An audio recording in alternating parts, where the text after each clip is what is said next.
telling all flock members, if you want to become truly elite, for just $1 a month, you too can become an elite bad bird. Check out my Patreon account. Link is in the description.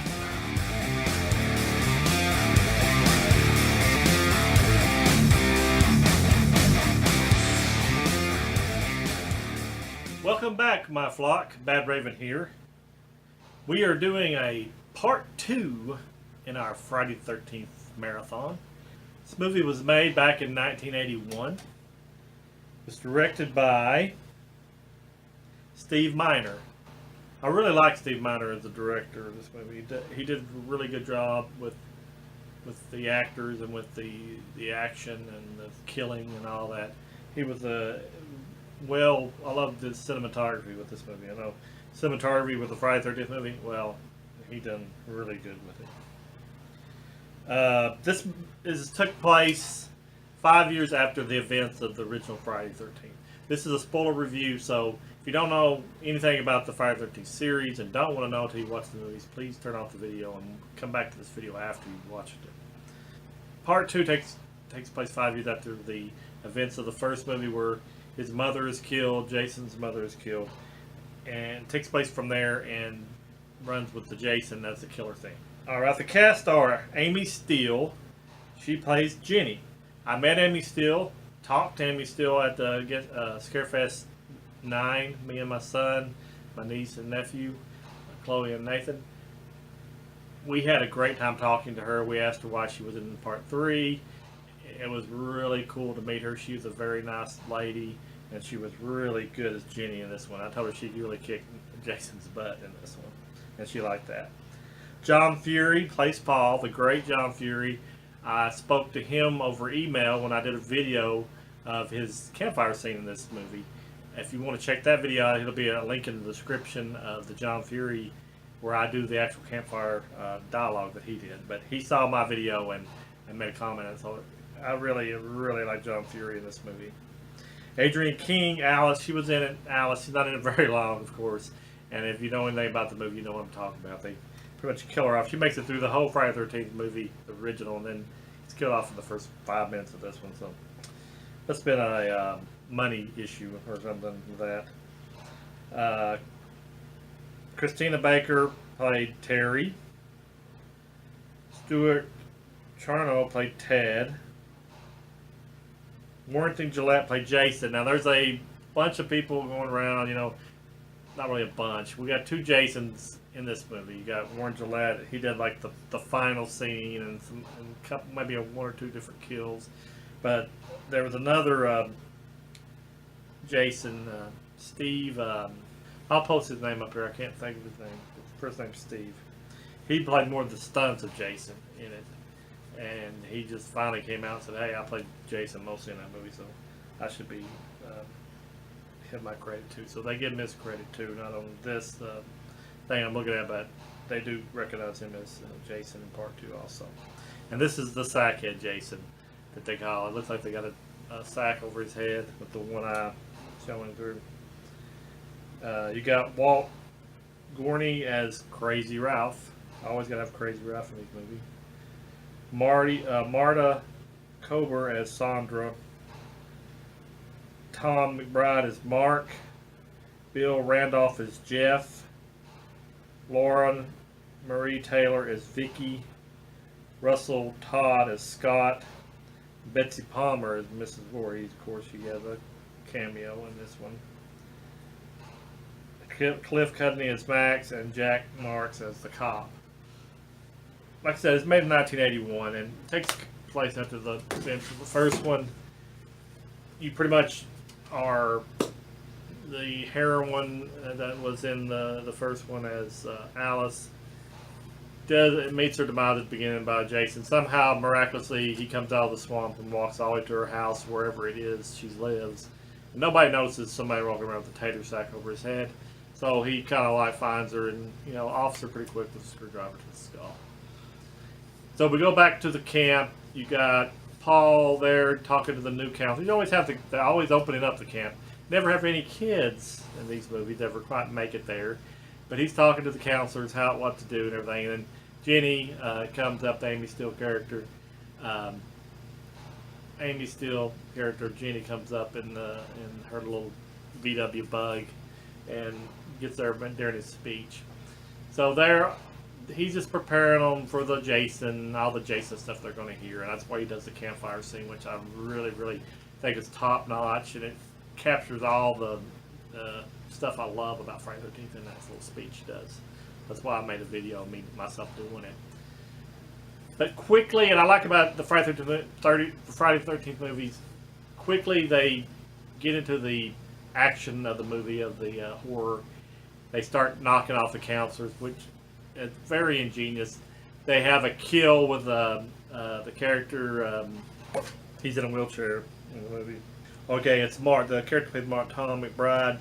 He's in a wheelchair, and Jason feels no pity for anybody that has a handicap. So you've got to look at both ways of Jason. He doesn't treat handicapped people any different than he treats anybody else. So you should really like that about Jason. Jason completely annihilates the handicap like he would annihilate a person that can walk or had no problem whatsoever. Any kind of mental disability, Jason does not discriminate. He'll kill you no matter what your problems they are with. If you're a psycho, he'll kill you. If you can't walk, he'll kill you. If you can't hear, you're deaf, he'll kill you. He's not prejudiced in any way toward the handicap. So if you like that kind of thing, Jason is your man. Jason in this, and he does a lot of ingenious kills. They have the kill where the two are in the bedroom, and he shish kebabs both of them. He puts the big spear through both of them like a double-deck sandwich all the way through the bed. He's major killer in it. This is the first one you had two survivors with Paul and Jenny both making it out, which Paul you don't quite see that he makes it out at the end. You just see her in the ambulance, Jenny talking to him, hey, where's Paul, which I asked her about that. Technically he's still alive, but she told me, Amy Steele told me in person that they were expecting to take place at the college dorm where she would be at, and she would find Paul's head like in the shower or somewhere in her dorm room, but that never came to pass. So in my Friday the 13th world, Paul made it out. So that's really cool that both of them made it out. You had Crazy Ralph in it, and he doesn't get very far in it either without getting a rope to the throat around a tree and killed. So Crazy Paul pretty much checks out in the beginning of the movie. You always have your couple that wants to go check out the Friday the 13th place. And there was another person that made it through. I can't think of that'd be Max. That he was at the bar. He had went with Paul and Jenny to the bar while it was raining the night that Jason attacks, and he stayed at the bar. So he kind of made that. So we only make 3 people who actually survived Jason's wrath because they never went back to the camp. You have Scott. He loves giving her a hard time. He's really attracted to her. She wears the shortest shorts that Christina Baker wears. I'm pretty sure that's the one it is. If I'm wrong, I'm sorry. Put in the comments and scold me. But she had the shortest shorts on ever. I really dug that as a teenager. Yeah, because I'm a guy, people. I know this is a family channel, but I'm a guy. I got eyes. I can't help it. They both got to come to their own little meeting of the Jason. Scott gets his throat slashed by, and gets caught in the rope. Jason sets a trap or something, catches him up in the tree, hanging there, and finishes him off. And as for Terry, I'm trying to remember how she bit the big one. I think she would run through the house after she finds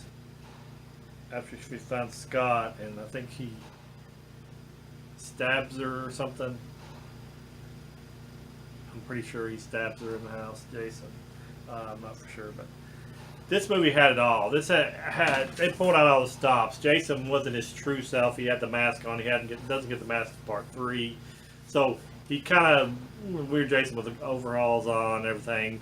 kind of adolescent Jason, I guess, at his age would have been at that time. So you got to give the boy, you know, his props. He was going around killing grown-ups, twice his age.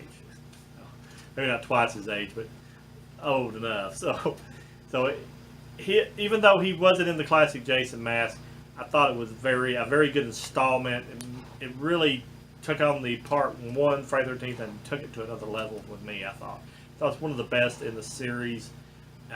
If you want to watch this movie, I would definitely watch it during Halloween time or at night of any type of. You just want to get scared.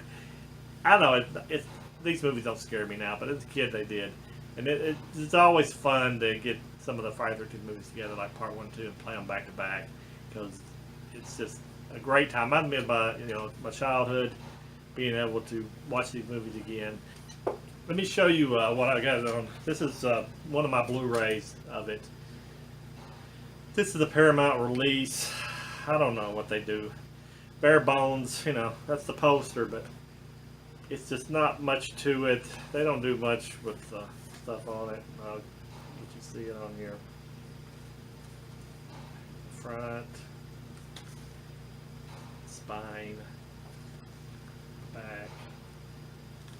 And on the inside, you just got basic, no artwork, no Jason. I don't know why they do that sometimes with videos. Basic stuff. But I do have this on the complete set too that I've done a review back when I first started my channel. You can check that too in the description, or check it out on my YouTube channel about the actual big set that's got all the Friday the 13th movies put together. But that's the only two ones I got on. I think I got a part 3 on a Laserdisc, but none of the other ones because they're very expensive. Tell me what you thought about Friday the 13th Part 2. Which actors did you like? Which kills did you really like in this one? I'm not sure if Tom Savini done the Part 2 killings or not. Let me know in the description, or let me know in the comments if he was in this one. And I would like to know for sure. If you like this movie or just want to make a comment about it, what your favorite kills and stuff are, please leave it down in the comment section. I would really appreciate that. And remember to support the Bad Raven. We need your support. Go, there's a Patreon account link in there in the description. Become an Elite Bad Bird. It's just $1 a month, and you can become the first Elite Bad Birds at the Bad Ravens channel. I'll put your name at the end of the videos, and from then on, then you can always be known as the first Elite Bad Birds. If anybody else wants to join, please come. It's just $1 a month. It really help the channel out. And we're going to let you go. And always remember that the Bad Raven is your friend, and we appreciate you coming in and watching these videos. And we're going to have part 3 out momentarily, so just be looking for it. And we can't wait to do the rest of the series. So we're going to let you go, and we'll talk to you later. And bye.